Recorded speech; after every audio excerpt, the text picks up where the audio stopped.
ಇದ್ದರೆ ನಾ ದೇವರಿಗೆ ಮೆಚ್ಚಿನವನಾಗಿ ದೇವರ ಬರವಣಿಯಲ್ಲಿ ಆತನ ಮುಂದೆ ಎತ್ತಲ್ಪಡೋದು, ಮರುರೂಪ ಹಾಕೋದು, ಇಲ್ಲ ಆತನ ಎದ್ದುಕೊಳ್ಳೋದು, ಸತ್ರ ಎತ್ತುವುದು, ಇದೆಲ್ಲ ಆಗ್ಬೇಕಲ್ಲ.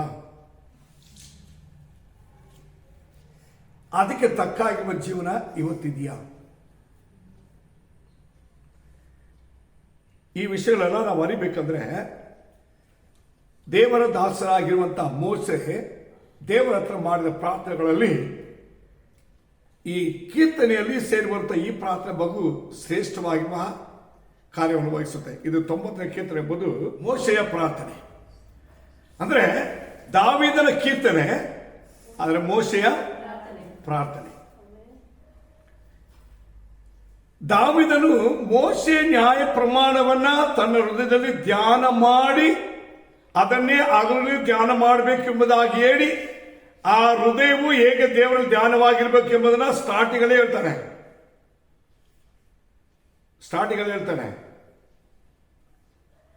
ಮೋಶೆ ಕಾಲ ಮೊದಲು ಹೆಂಗಿರ್ಬೇಕೆಂಬ ಪ್ರಮಾಣಗಳನ್ನ ಕುರಿತು ಹೇಳ್ತಾನೆ. ನೀವು ಪ್ರಕಟಣೆ ಪುಸ್ತಕ 1ನೇ ಅಧ್ಯಾಯದಲ್ಲಿ ಯೇಸುವಿನಲ್ಲಿ ಹೊರಗಿದ್ದ ಅಪೊಸ್ತಲನಾಗಿರುವ ಯೋಹಾನನು ಪರಲೋಕಕ್ಕೆ ಒಯ್ಯಲ್ಪಟ್ಟು, ಅಂದ್ರೆ ಆಕಾಶಕ್ಕೆ ಎತ್ತಲ್ಪಟ್ಟು ಪರಲೋಕದಲ್ಲಿರುವುದನ್ನ ಭೂಲೋಕ ನಡೆಯುವ ಕುರಿತು ಕೊನೆ ಕಾಲ ನಡೆಯುವ ಕಾಲ ಕುರಿತು ಹೇಳುವಾಗ ಹೇಳ್ತಾನೆ, ಈ ಪ್ರವಾದನ ವಾಕ್ಯವನ್ನು ಓದುವಂತವರು, ಕೇಳುವಂತವರು, ಕೈಕೊಂಡು ನಡೆಯುವಂತವರು. ಆದರೆ ಇದಕ್ಕೆಲ್ಲ ನಮ್ಮ ಹೃದಯವು ದೇವರ ಜ್ಞಾನದಿಂದ ಏನ್ ಮಾಡಬೇಕು? ಧ್ಯಾನ ಮಾಡಬೇಕು.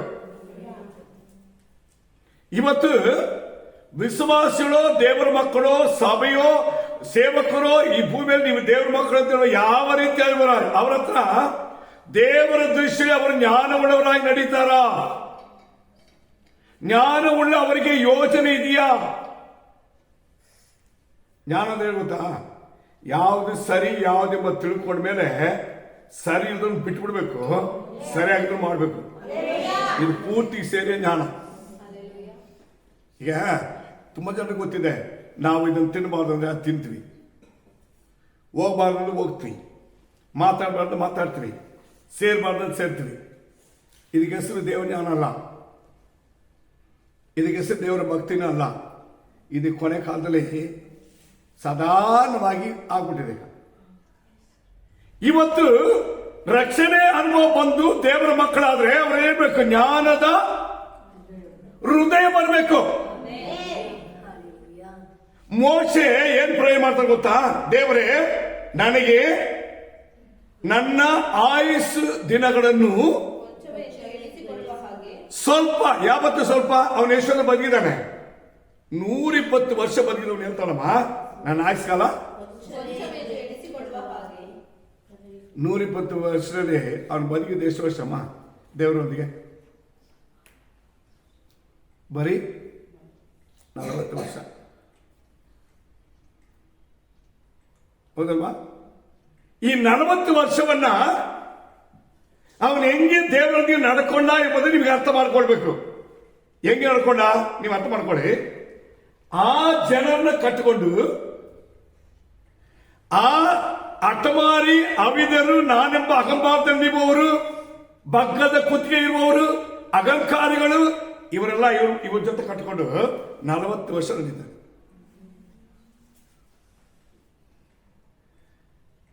ನೀವು ಸ್ವಲ್ಪ ಯೋಚನೆ ಮಾಡಿ. ಈಗ ಅವನು ದೇವರೇ, ನೀವು ಯೋಚನೆ ಮಾಡೋಣ, ನಾವು ಸ್ವಲ್ಪ ಯೋಚನೆ ಮಾಡಿ.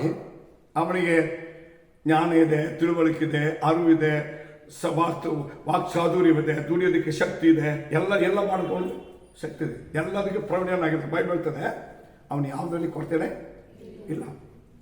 ಇವನು 40 ವರ್ಷ ದೇವರೊಂದಿಗೆ ನಡೆದ. ದೇವರು ಅವನಿಗೆ ಹೆಂಗ್ ಕಳಿಸ್ತಾರೆ ನೋಡ್ರಿ. ಮೊದಲಾಗಿ ಪ್ರಪಂಚದೊಂದಿಗೆ ನಡೆದು ಬೆಳೆಯೋದಕ್ಕೆ 40 ವರ್ಷ ಕಳಿಸ್ತಾರೆ.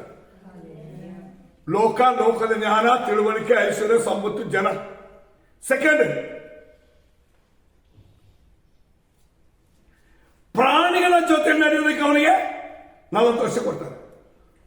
ಕುರಿಗಳ ಜೊತೆಲಿ, ಪ್ರಾಣಿಗಳ ಜೊತೆಲಿ ದೇವರೊಳಗೆ ಬುದ್ಧಿ ಕಲಿಸ್ತಾರೆ. ಬುದ್ಧಿ ಕಲಿಸಿದಾಗ ಅವನು ಹೇಳ್ತಾನೆ, ಈ ಕಂಪೇರ್ ಮಾಡೋಣ, ಲೋಕದ ಜನರು ಅವರ ಎಲ್ಲ ವೈಭವವು ಸೆಕೆಂಡ್, ಅಲ್ಲಿ ಸೋತ. ಇಲ್ಲಿ ಕುರಿ ಜೊತೆಲಿ ಕುರಿ ಕಾಯ್ದು ಜೀವನನೇ ವ್ಯರ್ಥವಾಗ್ಬಿಟ್ಟು ಅವನಿಗೆ. ಇನ್ನು ಅವನಿಗೆ ದೇಶದಲ್ಲಿ ಜನರ ಹತ್ರ ಮಾಡ್ಬೇಕು ಆಸೆನೇ ಇರುತ್ತೆ. ಈಗ ದೇವರು ಅವನಿಗೆ ಹೇಳ್ತಾರೆ, ಅಪ್ಪ ಬಾ, ನಾನು ನಿನ್ನ ನನ್ನ ಜನರು ಬಿಡಿಸ್ಕೊಂಬರಕ್ಕೆ ಕಳಿಸ್ತೀನಿ ಅಂತ ಹೇಳ್ತಾರೆ. ಅದಕ್ಕೆ ಅವನು ಸತ್ಯವಾಗಿ ಒಪ್ಪಲ್ಲ, ಬೇಡ ಅಂತ ಹೇಳ್ಬಿಟ್ಟ, ಆಗಲ್ಲ ಅಂತ ಹೇಳ್ದ. ಅದಕ್ಕೆ ದೇವರು ಬಿಡ್ತಾ ಇಲ್ಲ. ಈಗ ಬಂದ್ಬಿಟ್ಟ. ಬಂದಾದ್ರಿಂದ ಸ್ಟಾರ್ಟ್ ಆಗುತ್ತೆ ನೋಡ್ರಿ. ಫಸ್ಟ್ ಯಾರು ಜಯಿಸ್ತಾನೆ ಗೊತ್ತಾ? ಅವನು ಅದುವರೆಗೆ ಲೋಕ, ಬುದ್ಧಿ, ಜ್ಞಾನ, ಐಶ್ವರ್ಯ, ಸಂಪತ್ತಿ ಅಂತ ನೋಡು, ಪಾರೋನ ಕುಮಾರ್ತೆ ಅವನ ಫಸ್ಟ್ ಅವನ್ನ ಜಯಿಸ್ಬೇಕು. ಅದೇನಯ್ಯ? ಈಗ ಒಂದು ವಿಶ್ವಾಸದಲ್ಲಿ ದೇವರ ಸಂಧಿಯಲ್ಲಿ ನಾವು ದೇವರಿಗೆ ಮೆಚ್ಚಿನವರು ಆಗಬೇಕು. ನಾವು ದೇವರ ರಾಜ್ಯಕ್ಕೆ ಬರಬೇಕು. ದೇವರ ಚಿತ್ರ ನೆರವೇರಿಸಬೇಕಂದ್ರೆ ಮೊದಲು ನಾವು ನಮ್ಮ ಸುತ್ತಲಿನ ಲೋಕವನ್ನು ಜಯಿಸಬೇಕು. ಮೊದಲಾಗಿ ರಕ್ಷಣೆ ಮಾರ್ಗದಲ್ಲಿ ಬಂದ್ರೆ ದೇವರು ಉಪಯೋಗ ಮಾಡಿ ನಾನು ದೇವರ ಮೇಲೆ ವಿಶ್ವಾಸ ಇಟ್ಟು ನಡೀತಿ ಬಸ್ ನೋಡಿ. ಅವನು 80 ವರ್ಷ ಬಿಟ್ಬಿಡಿ, 80ನೇ ವರ್ಷದಿಂದ ಸ್ಟಾರ್ಟ್ ಮಾಡ್ಕೊಳ್ಳಿ ವಿಶ್ವಾಸ ಜೀವನ. ಆ 80 ವರ್ಷದಲ್ಲಿ ಅವನ ಜೀವನ ಹೆಂಗಿದೆ? ಫಸ್ಟ್ ಯಾರನ್ನು ಗೆಲ್ಲಬೇಕು? ಅವನು ಈಜಿಪ್ಟ್ ದೇಶವನ್ನ ತಾನು ಬೆಳೆದು ಬಂದ ಹಣ, ಐಶ್ವರ್ಯ, ಬುದ್ಧಿ, ಜ್ಞಾನ, ಶಕ್ತಿ ಎಲ್ಲವನ್ನು ಗೆಲ್ಲಬೇಕು. ಇದಕ್ಕೆ ಹೆಸರೇನು? ಇದಕ್ಕೆ ಹೆಸರೇನು ಗೊತ್ತಾ? ಈಗ ಓದಿ 12ನೇ ವಾಕ್ಯ. ನಮ್ಮ ದಿನಗಳು ಕೊಂಚವೇ ಎಂದು ಎಣಿಸಿಕೊಳ್ಳುವ ಹಾಗೆ ನಮಗೆ ಕಲಿಸು, ಆಗ ಜ್ಞಾನದ ಹೃದಯವನ್ನು ಪಡಕೊಳ್ಳುವೆವು. ಜ್ಞಾನದ ಹೃದಯವನ್ನು ಪಡಿಬೇಕು. ಈಗ ನೀವು ಗಮನಿಸೋಡಿ, ಅದೇನು ಹೇಳ್ತಾರೆ? ಆಗ ಜ್ಞಾನದ ಹೃದಯವೆಂಬುದು ಇದನ್ನ ಜ್ಞಾನವನ್ನೇ ಪಡ್ಕೊಂಡಿರುವ ದೇವರ ಜ್ಞಾನವನ್ನೇ ದೇವರು ಹೇಳ್ತಾರೆ. ನಾನು ಜ್ಞಾನವನ್ನು ಕೇಳಿ ದೇವರ ಹತ್ರ ಒಬ್ಬನು ಜ್ಞಾನ ಬೇಕೆಂದು ಪ್ರೇ ಮಾಡಿದವನು, ಇನ್ನೊಬ್ಬನು ಜ್ಞಾನದ ಹೃದಯ ಬೇಕೆಂದು ಪ್ರೇ ಮಾಡಿದನು. ಜ್ಞಾನ ಬೇಕೆಂದು ಪ್ರೇ ಮಾಡಿದ್ರು ಸೊಲೊಮೋನನು. ಜ್ಞಾನದ ಹೃದಯ ಬೇಕೆಂಬುದಾಗಿ ಪ್ರೇ ಮಾಡಿದ್ದು ಮೋಶೆ. ತಾನು ಹೋಗುವ ದಾರಿಯನ್ನು ಜ್ಞಾನವಾಗಿ ನಡ್ಕೊಂಡು ಯಾರಂದ್ರೆ ದಾವೀದನು. ಸೌಲ್ ಹೇಳ್ತಾನೆ, ಅವನ ಕೊಲನ ಅಂತ ಹೋದ್ರೆ ಅವನ ಕೈಗೆ ಸಿಕ್ಕಲ್ಲ. ಅವನು ಅಲ್ಲಿ ಇರ್ತಾನೆ, ನಾವು ಅಲ್ಲಿ ಹೋದ್ರೆ ಅವನು ಅಲ್ಲಿ ಇರಲ್ಲ. ಅಲ್ಲಿ ಇರ್ತಾನೆ ಎಂಬುದಾಗಿ ಹೇಳಿ ಬಂದು ನಾವು ಅಲ್ಲಿ ಹೋಗಷ್ಟು ಅವನು ಮಾಯವಾಗಿ ಹೋಗ್ತಾನೆ. ಯಾಕೆ ಗೊತ್ತಾ? ಅವನು ಅಷ್ಟು ಜ್ಞಾನ ಇರುವವನು. ಅವನು ಯಾವ ಸಮಯದಲ್ಲಿ ಎಲ್ಲಿರ್ಬೇಕು, ಯಾವಾಗ ಎಲ್ಲಿ ಹೋಗ್ಬೇಕು, ಹೇಗೆ ನಡ್ಕೋಬೇಕು ಅವನು ಮಾತ್ರ ಗೊತ್ತಿರೋದು. ಅವನ ಕಂಡಿಡಿಯೋದು ಈಸೆಲ್ಲ. ನನ್ನನ್ನು ಫುಲ್ ಮಾಡಬೇಡ್ರಿ, ಅವನ ಎಲ್ಲಿದ್ದ ಕರೆಕ್ಟಾಗಿ ಹುಡುಕಿ ನೋಡಿ ಅವನಿಂದ ತಿಳ್ಕೊಂಡು ಆದ್ಮೇಲೆ ನನ್ನ ಹತ್ರ ಬರ್ರಿ, ಅವನು ಅಲ್ಲಿದ್ದಾಗ ಮಾತ್ರ ನನ್ನ ಕೇಳ್ರಿ, ನಾನು ಬರ್ತೀನಿ. ಸ್ಟಾಪ್ ಮಾಡ್ಬಿಟ್ಟ. ಇದಕ್ಕೆ ಕಾರಣ ಏನು ಗೊತ್ತಾ? ಇದಕ್ಕೆ ಕಾರಣ ಇದೆ. ಅವರ ಮಗನಾಗಿರುವ ಸೊಲೊಮೋನ ಅಂತ ಕೇಳೋಣ. ಜ್ಞಾನ ಹತ್ರ ದೇವ್ರ ಜ್ಞಾನ ಪಡ್ಕೊಂಡ್ರ ಜ್ಞಾನ ತಿಳಿ ಮೊದಲನೇ ಅಧ್ಯಾಯ 7ನೇ ವಾಕ್ಯ ಓದಿ ಬೇಗ. ಕರ್ತನ ಭಯವೇ ತಿಳುವಳಿಕೆ ಮೂಲವು. ಹಾಗಾದ್ರೆ ಜ್ಞಾನ ಅಂದ್ರೆ ಏನು? ದೇವರಿಗೆ ಭಯಪಡುವುದು, ಭಯಪಟ್ಟು ನಡ್ಕೊಳ್ಳೋದು. ಈಗ ದೇವರಿಗೆ ಭಯಪಟ್ಟು ನಡೆಯುವಂತ ಹೃದಯ ಇದೆಯಲ್ಲ, ಅದೆಂಥದ್ದು? ಜ್ಞಾನವುಳ್ಳ ಹೃದಯ. ಅವನೇ ಜ್ಞಾನವುಳ್ಳ ವ್ಯಕ್ತಿ. ದೇವರಿಗೆ ಭಯ ಅಂದ್ರೆ ಏನು? ಒಳ್ಳೆದು ಕೆಟ್ಟದ್ದು ತಿಳ್ಕೊಂಡು ಕೆಟ್ಟದನ್ನು ಬಿಟ್ಟು ಒಳ್ಳೆದನ್ನೇ ಮಾಡಿ ಮುಗಿಸೋದು ಜ್ಞಾನ. ಒಳ್ಳೆದಂತ ಹೇಳ್ಕೊಳ್ಳೋ ಜ್ಞಾನ ಅಲ್ಲ. ಒಳ್ಳೆದ ಗೊತ್ತಿತ್ತು ಎಂಬುದಾಗಿ ಹೇಳೋದಲ್ಲ. ಮಾಡಕ್ಕೆ ನಡಿಯಕ್ಕೆ ಪ್ರಯಾಸ ಪಟ್ಟಂತ ಹೇಳ್ದ, ನಡೆದು ಮುಗಿಸುವುದು. ಆದರೆ ಇಲ್ಲಿ ನಾವು ನೋಡೋಣ, ದೇವರಿಗೆ ಭಯಪಡಬೇಕಾಗಿರುವ ಹೃದಯ. ಮೋಶೆ ಏನು ಪ್ರಯತ್ನ ಮಾಡ್ತಾನಂದ್ರೆ, ದೇವರೇ ನನಗೆ ಜ್ಞಾನದ ಹೃದಯ ಕೊಡು. ಹೃದಯವೇ ಹೆಂಗ್ ಕೊಡ್ಬೇಕು? ನನಗೆ ಜ್ಞಾನದ ಹೃದಯ ಕೊಡಬೇಕು. ಮೋಶೆ ಹೆಂಗೆ ದೇವರಿಗೆ ಭಯಭಕ್ತನಾಗಿ ಗೊತ್ತಾ? ದೇವರಿಗೆ ಭಯಭಕ್ತ. ಇವತ್ತು ತುಂಬಾ ಜನ ಹೇಳ್ತಾರೆ, ನಾನು ಚರ್ಚ್ ಹೋಗ್ತೀನಿ, ಪ್ರೇಯರ್ ಮಾಡ್ತೀನಿ, ಅಲ್ಲಿ ಹೋಗಿ ಪ್ರೇ ಮಾಡ್ತೀವಿ, ಇಷ್ಟು ಜನ ಪ್ರೇ ಮಾಡ್ತಾರೆ, ನಮ್ಮ ಜನ ತುಂಬಾ, ನಮಗೆ ನಮ್ಗೆ ಲೋಕನ ಕರೆಕ್ಟೇ, ನಾನಿಲ್ಲ ಅಂತ ಹೇಳಿಲ್ಲ. ಆದರೆ ಸತ್ಯವಾದ ಹೇಳ್ತಾರೆ, ಜ್ಞಾನದ ಹೃದಯವನ್ನು ಜ್ಞಾನದ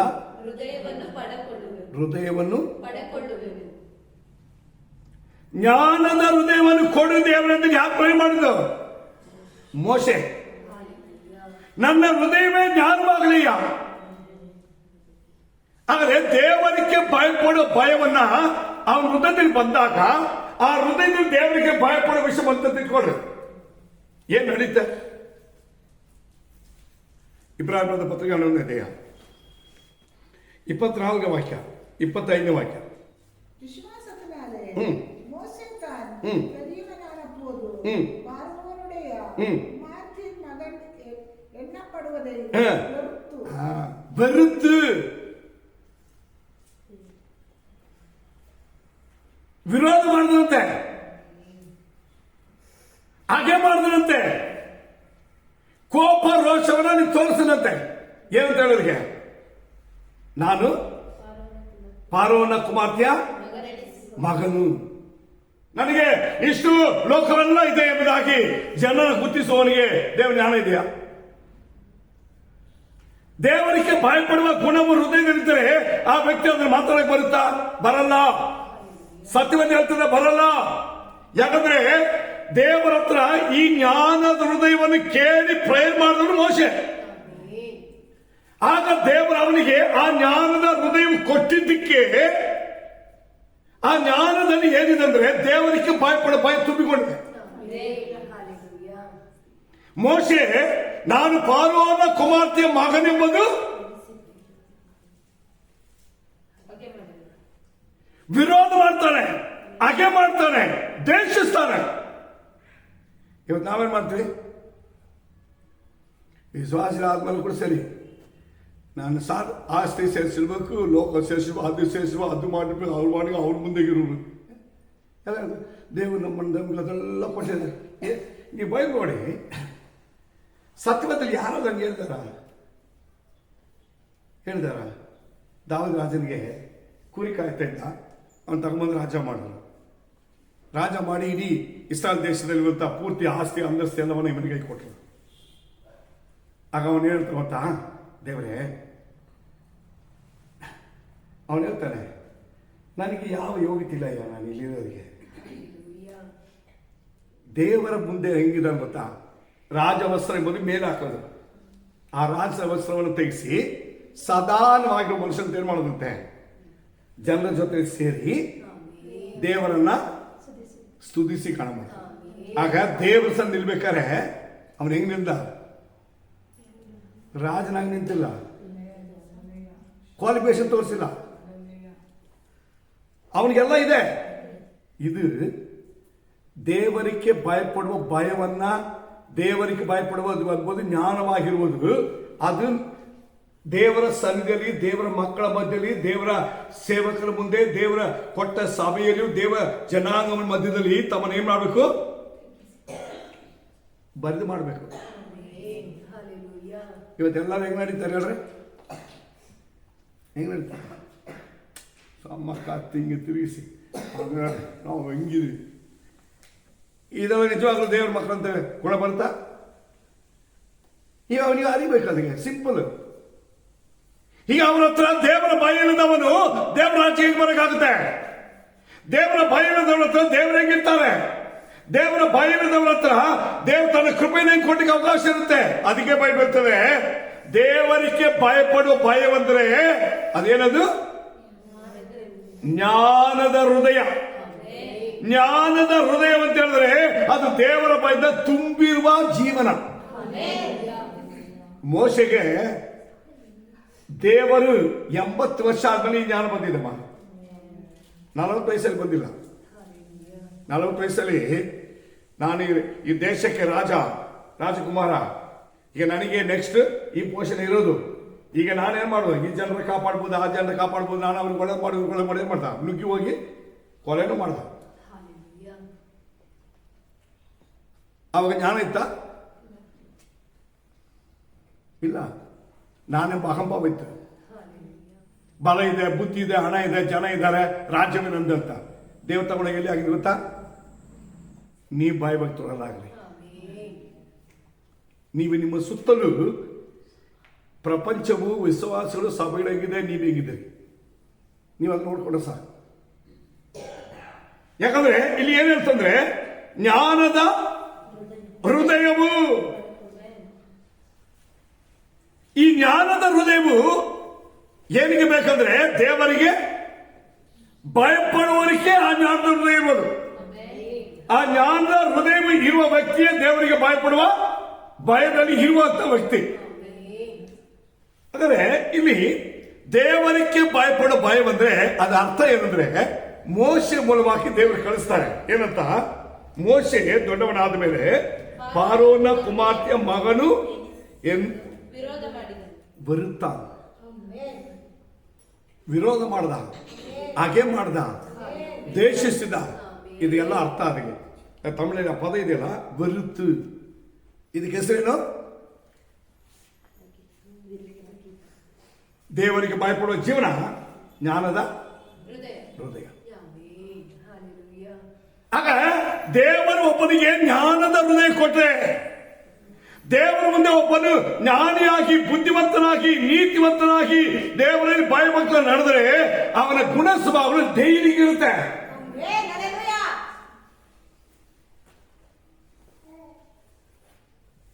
ಇವತ್ತು ಜೀವನ ಹೆಂಗಿದೆ? ಇವತ್ತು ತುಂಬ ಜನ ನಾವು ದೇವರಿಗೆ ತುಂಬಾ ಭಯಪಟ್ಟ, ಹೌದಾ? ಇದನ್ನು ದೇವರ ಹತ್ರ ಹೇಳ್ರಿ, ಅವ್ರು ಒಪ್ತಾರೆ ನೋಡೋಣ ಫಸ್ಟ್. ಇದನ್ನ ದೇವ್ರ ವಾಕ್ಯ ನೀವೇ ನಿಮ್ಮ ಬೈಬಲ್ ಓದಿ ಇಟ್ಕೊಂಡು, ನಾನು ಹೇಳ್ತಿಲ್ಲ ಈ ವಾಕ್ಯ ಇಟ್ಕೊಂಡು ನೀವು ಮಾಡ್ತಿರೋ ದೇವ್ರ ಮುಂದೆ ಭಯಭಕ್ತಿ ಆಗಿದ್ಯಾ ಅಂತ ನೀವು ಕಟ್ ಮಾಡ್ಕೊಂಡು. ಈಗ ಜ್ಞಾನೋಕ್ತಿಗಳು ಮೊದಲನೇ 7ನೇ ವಾಕ್ಯದ ಹೇಳಿರ್ತಂದ್ರೆ ಕರ್ತನಿಗೆ, ದೇವರಿಗೆ ಭಯಪಡುವ ಭಯವೇ ಜ್ಞಾನಕ್ಕೆ ಮೂಲ.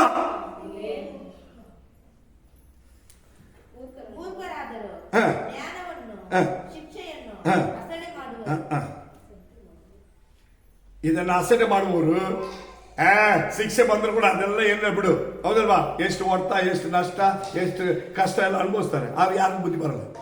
ಹೇಳ್ತಾನೆ, ವಿಶ್ವಾಸದಲ್ಲಿಯೂ, ಭಕ್ತಿಯಲ್ಲಿಯೂ, ಸೇವೆಯಲ್ಲಿಯೂ, ಆತ್ಮೀಯ ಜೀವನದಲ್ಲಿ ಪ್ರತಿಯೊಬ್ಬರು ಬೆಳಿಬೇಕು. ಇವತ್ತು ಸಭೆಗಳಲ್ಲಿ ವಿಶ್ವಾಸಗಳು ಬೆಳೆಯಕ್ಕೆ ಮನಸ್ಸಿಲ್ಲ. ಫಲ ಕೊಡದೇ ಇರುವ ಮರ ಕಡಿದಾಕಲ್ಪಡುತ್ತೆ. ದೇವರಿಗೆ ಭಯಪಡುವುದೆಂಬುದು ನಾವು ಒಂದು ತೋಟದಲ್ಲಿ ಒಂದು ಮರದ ಹಾಗೆ ನಾವು ಫಲ ಕೊಡುವುದಕ್ಕೂ ಅದರಲ್ಲಿ ಬೇರ್ ಬಿಟ್ಟು ನಿಂತು ಬೆಳೆದು ಬರಬೇಕು. ಇವತ್ತು ಆ ಬೆಳವಣಿಗೆ ಯಾವ ಇದೆಯಾ? ಜ್ಞಾನ ಅಂದ್ರೆ ದೇವರ ಹತ್ರ, ದೇವರಿಗೆ ಭಯಪಡುವ ಜೀವನ ಅಂದ್ರೆ, ದೇವರೇ ನಮಗೆ ಈ ಕಾಲ ಈ ದಿನಗಳನ್ನ ಲೆಕ್ಕ ಮಾಡಿ ನಾವು ಬದುಕಬೇಕಂದ್ರೆ, ಚೆನ್ನಾಗಿ ಬಾಳ್ಬೇಕಂದ್ರೆ, ನಿತ್ಯರಾಜ್ಗೆ ಹೋಗ್ಬೇಕಂದ್ರೆ ಅದಕ್ಕೆ ಈ ಜೀವನ ಬೇಕು. ಇವತ್ತಿದು ಯಾರಿಗೂ ಬೇಡ.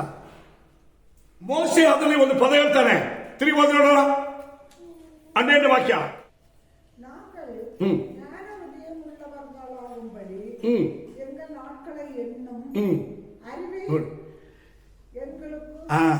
ನಮ್ಮ ದಿನಗಳನ್ನು ಲೆಕ್ಕಿಸುವ ಕಾಲ, ಲೆಕ್ಕಿಸುವುದನ್ನು ನಿಮಗೆ ಮಾಡು, ಕಲಿಸು. ಆದರೆ ಈ ಕಾಲದಲ್ಲಿ ನಾವು ಹೆಂಗೆ ಇರ್ಬೇಕು, ಹೆಂಗೆ ನಡಿಬೇಕಂತ ಕಲಿಸಂತ.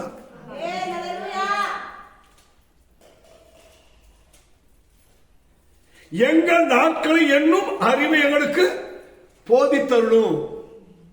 ನಮ್ಮ ದಿನಗಳಲ್ಲಿ, ನಮ್ಮ ಕಾಲಗಳಲ್ಲಿ ನಮ್ಮ ದಿನಗಳು ಹೆಂಗಿದೆ ಎಂಬುದನ್ನು ನಮಗೆ ಏನು ಮಾಡಿ ಕಲಿಸಿದೆ ಅವರೇ.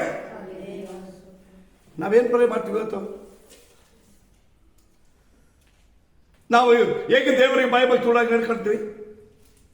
ನಾವು ದೇವರ ಮುಂದೆ ಹೇಗೆ ಜ್ಞಾನಿಗಳಾಗಿ, ನೀತಿವಂತರಾಗಿ, ದೇವರ ಮಕ್ಕಳಾಗಿ ದೇವರೊಂದಿಗೆ ನಡೀತಾ ಇದ್ವಿ?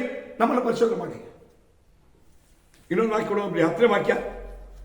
எங்கள் ஆயுசு நாட்கள் 70 வருஷம், பலத்தின் மிகுதியால் 80 வருஷமாயிருந்தாலும் அது மேன்மையானது, வருத்தமும் சஞ்சலமுமே, அது சீக்கிரமாய் கடந்து போகிறது, நாங்களும் பறந்து போகிறோம்.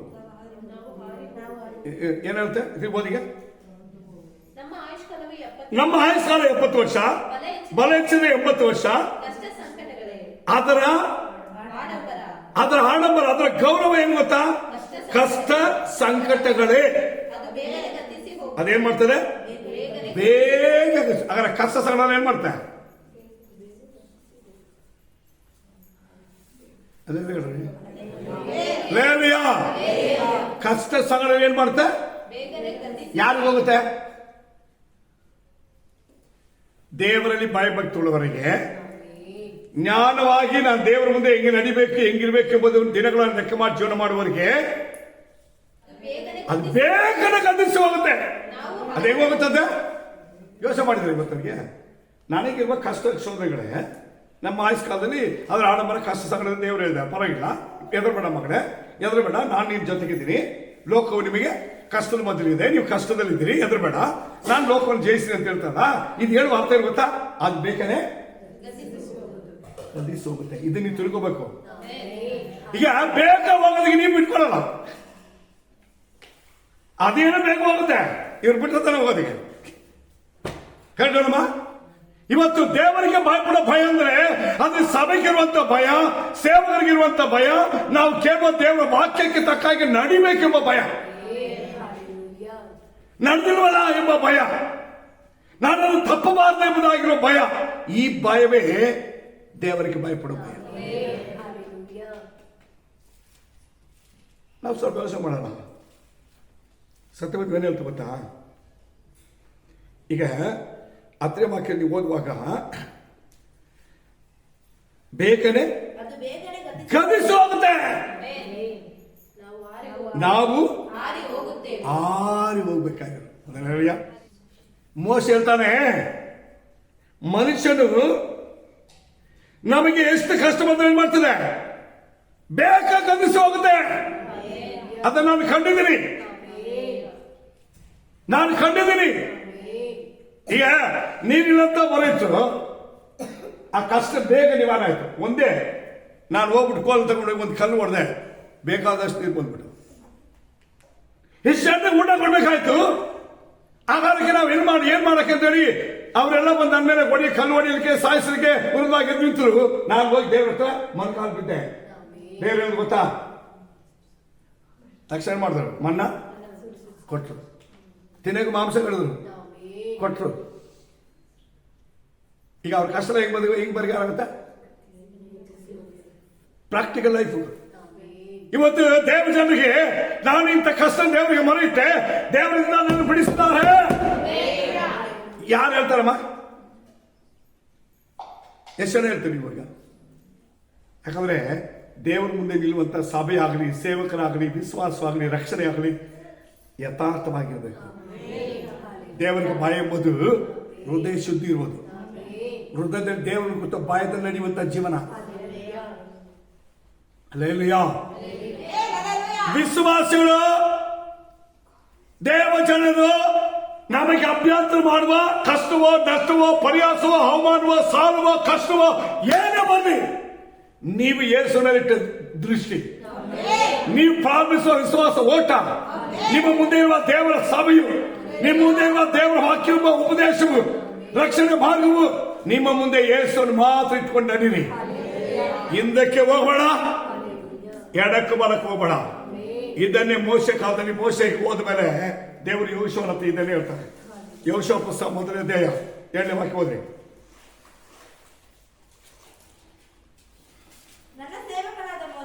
ನನ್ನ ಸೇವಕನಾಗಿರುವ ಮೋಶೆ ನಿನಗೆ ಬೋಧಿಸುವ ಉಪದೇಶವನ್ನು ಕೈಕೊಂಡು ನಡೆಯುವುದರಲ್ಲಿ ಸ್ಥಿರ ಚಿತ್ತನಾಗಿರೋ, ಪೂರ್ಣ ಧೈರ್ಯದಿಂದಿರೋ. ಎಡಕ್ಕಾಗಲಿ ಬಲಕ್ಕಾಗಲಿ ಹೋಗೋಣ. ಬದಲಾವಣೆದೆಯಾ? ಇದಕ್ಕೆ ಹೆಸರು ದೇವ್ರ ಭಯ, ಇದಕ್ಕೆ ಹೆಸರು ದೇವ್ರ ಜ್ಞಾನ, ಇದಕ್ಕೆ ಹೆಸರು ದೇವರ ಮಕ್ಕಳು, ಇದಕ್ಕೆ ಹೆಸರು ದೇವರ ಸೇವಕರು, ಇದಕ್ಕೆ ಹೆಸರು ವಿಶ್ವಾಸಗಳು, ಇದಕ್ಕೆ ಹೆಸರು ದೇವರ ಮಕ್ಕಳು. ಇದೇ ಮೋಶೆ ದೇವರು ಕ್ಲಾಸ್ ಹೇಳ್ತೇವೆ, ಮುನ್ನಿಲ್ಸ್ರಿ. ಮೋಶೆ ದೇವರು ಗೊತ್ತು, ಇದೋ ಪುಸ್ತಕ ಹೇಳ್ತದೆ ನೋಡ್ರಿ. ಇಷ್ಟು ಜ್ಞಾನದ ಹೃದಯ ಪಡ್ಕೊಂಡು ಇದೆಲ್ಲ ನಷ್ಟವೆಂದು ಬಿಟ್ಟು ದೇವ್ರ ಜೊತೆಯಲ್ಲಿ ಕಷ್ಟಪಟ್ಟು ಇಷ್ಟೆಲ್ಲ ಅದ್ಭುತ ಕಾರ್ಯ ಮಾಡಿ ಅಲ್ವಾ ಯೂದ ಪುಸ್ತಕ 9ನೇ ವಾಕ್ಯ. ಆದರೆ ಹ್ಮ್. ಪ್ರಧಾನ ದೇವದೂತನಾದ ಹ್ಮ್. ಮಿಕಾಯೇಲನು ಮೋಶೆ ಶವದ ವಿಷಯದಲ್ಲಿ ಸೈತಾನನೊಂದಿಗೆ ವ್ಯಾಜ್ಯವಾಡಿ ಅಪವಾದ ಮಾಡಿದಾಗ ಅವನು ಸೈತಾನನ ಮೇಲೆ ದೂಷಣಾಭಿಪ್ರಾಯವನ್ನು ಹೇಳುವುದಕ್ಕೆ ಧೈರ್ಯಗೊಳ್ಳದೆ ಇಲ್ಲಿ ಪ್ರಧಾನ ದೂತನಾಗಿರೋ ಮಿಕಾಯೇಲ್ ಏನ್ ಮಾಡ್ತಾನೆ? ಮೋಶೆಯ ಶರೀರವನ್ನು ಕುರಿತು ಸೈತಾನೊಂದಿಗೆ ವ್ಯಾಜ್ಯ ಮಾಡ್ತಾನೆ ಅಲ್ವಾ? ಈಗ ಸೈತಾನ ಯಾಕೆ ಮೋಶೆ ದೇಹ ಹತ್ರ ಬಂದು ವ್ಯಾಜ್ಯ ಮಾಡಕ್ ಬಂದ?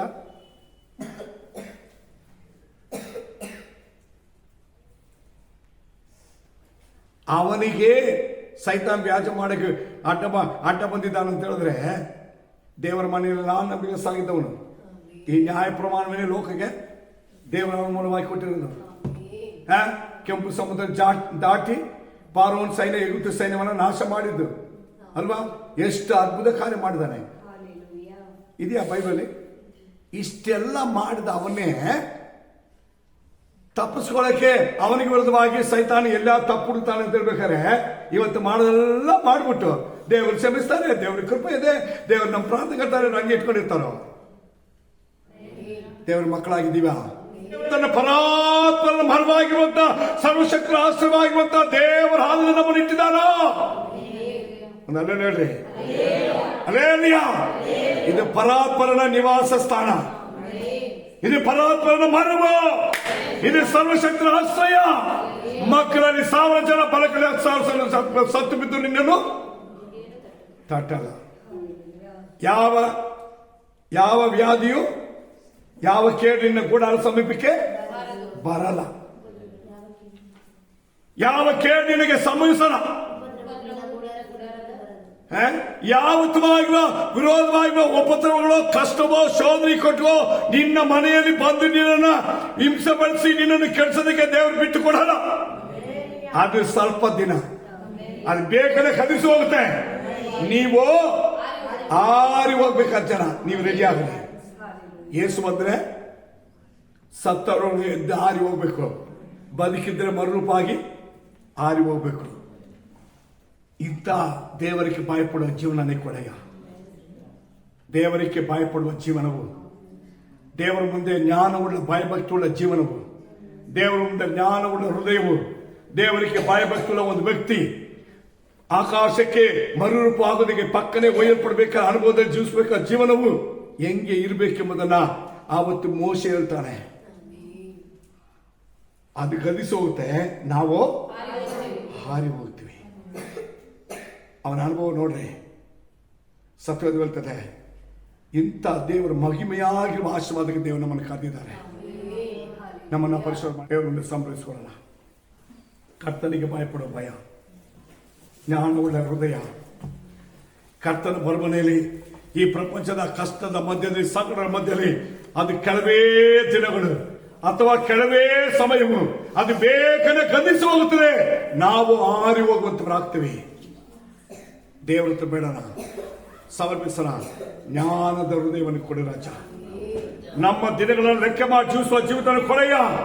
ನಮ್ಮ ಆಯುಷ್ಕಾಲವನ್ನ ನಿನ್ನ ದೃಷ್ಟಿಯಲ್ಲಿ ನಿನಗೆ ಮೆಚ್ಚಿದಾಗಿರುವ ಜೀವಿತ ಮಾಡೋದಕ್ಕೆ ನಮಗೆ ಕೃಪೆ ಕೊಡೆಯ.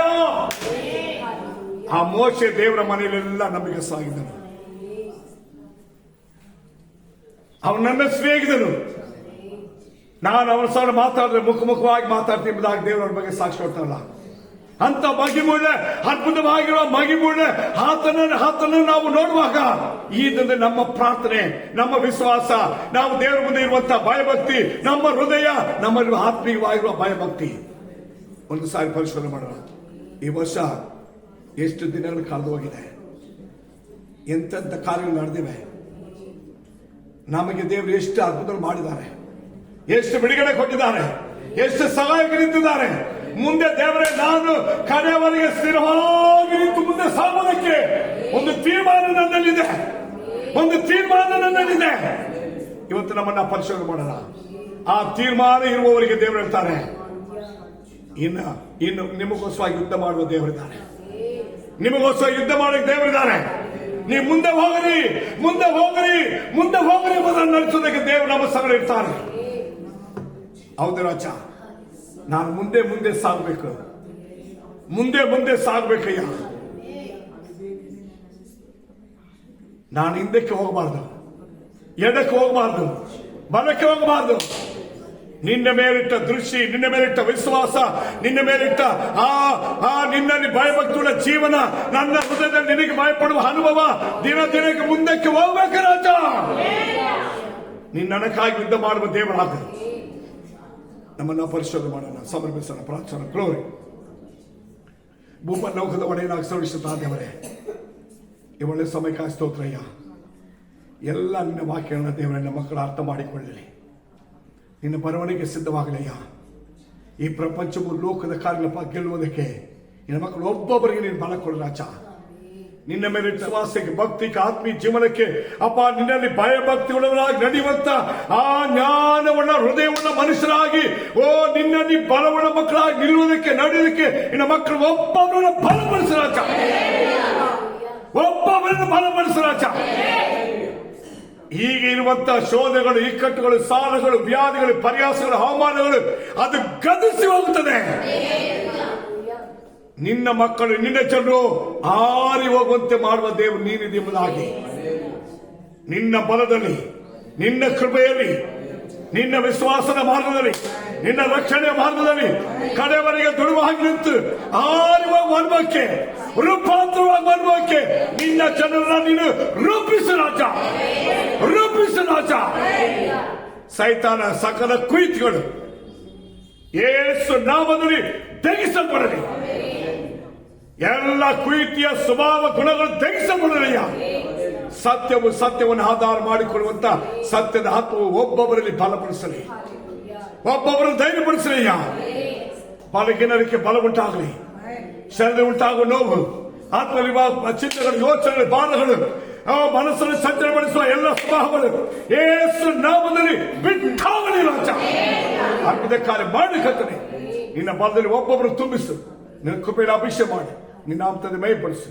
ಹಾಗೆ ಮಾಡೋದಕ್ಕಾಗಿ ಸ್ತೋತ್ರ ಯೇಸು ನಾಮದಲ್ಲಿ ತಂದೆಯೇ. Amen, amen.